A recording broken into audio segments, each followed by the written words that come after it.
ভবিষ্যতে যে দলীয় ক্ষমতায় যায়, আমাদের সাধারণ মানুষের তাদের কাছে কামনা হবে আমরা বিলাসিতা চাই না, আমরা উপগ্রহ স্যাটেলাইট আকাশে নিক্ষেপণ চাই না। আমরা কি চাই?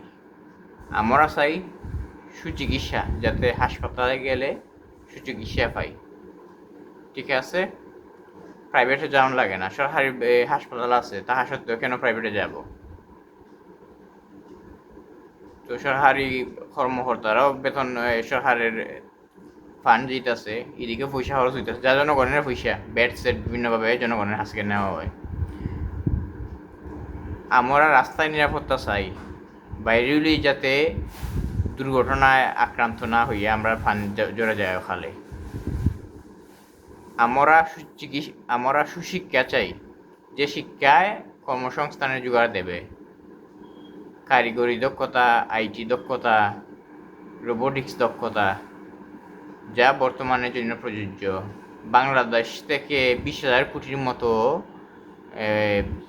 টাকা বিদেশি শ্রমিকেরা এসে, বিদেশি ইঞ্জিনিয়াররা এসে নিয়ে যায়, যা বাংলাদেশি কর্মীরা করতে পারে না বিভিন্ন বড় বড় ইন্ডাস্ট্রিতে।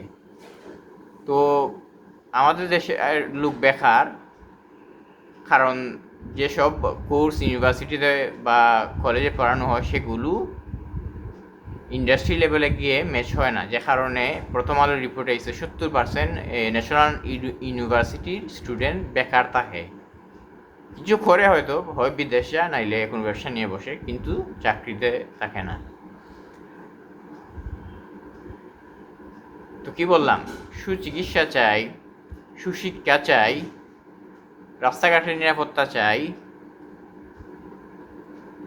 আইন শৃঙ্খলার প্রয়োগ চাই, বাসা বাড়িতে নিরাপদে থাকতে চাই, রাস্তাঘাটে নিরাপদে কাজে, যাতে প্রভাবশালীরা দুর্বলরে দমাইয়ে না ধরতে পারে,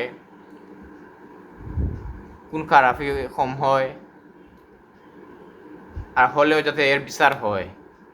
তো জাস্টিস সিস্টেম স্ট্রং চাই, শক্তিশালী চাই। এই হলো আমাদের কামনা। আমাদের উপগ্রহ দরকার নাই, টানেল দরকার নাই, যেগুলো লসের মধ্যে আছে, যেগুলো দিয়ে কোনো বেশি একটা মানুষ যায় না, চলাচল হয় না। রাস্তাঘাট দরকার আছে, যোগাযোগ ব্যবস্থার উন্নয়ন যেখানে প্রয়োজন সেখানে দরকার, সেখানে বানানো উচিত। তো ভবিষ্যতে যেই ক্ষমতায় আসে, আমি কোনো দলীয় লোক নই, যেই ক্ষমতা আসে সে যেন জনগণের কথা চিন্তা করে এই নীতি প্রয়োগ করে, যাতে পরবর্তীতে তাদের অবস্থা বিগতদের অবস্থার মতো না হয়, এবং মানুষের দোয়া নিয়ে তারা বেঁচে থাকে, এবং মরার পরও যাতে মানুষ তাদেরকে স্মরণ করে। এই হলো আমাদের কামনা।